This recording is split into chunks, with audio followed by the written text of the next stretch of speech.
आजिकल common problem होची निद न आसीबा।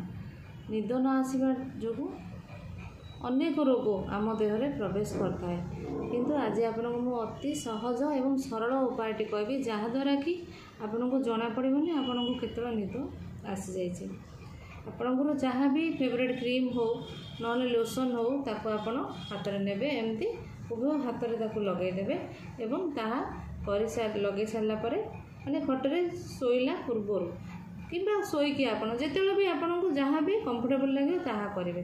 तापर प्रत्येक एमती आंगुठी को आप पूरा एमती प्रेशर देके झिकिबे जमती कि आपण को लगे किसी ब्लड सर्कुलेशन होची आपन को भल लगुच। ये आंगुठी एमती सब झिकिला टाणिला आपन ए टिप को एमती दबेबे एमती दबेकी पुणी यही प्रोसेस कर सारा पुणी यही प्रोसेस करेंगे। यह करने द्वारा आपन को जना पड़ोनी केतला आपन को निद लग जाइए आप शोई जाइए आराम से।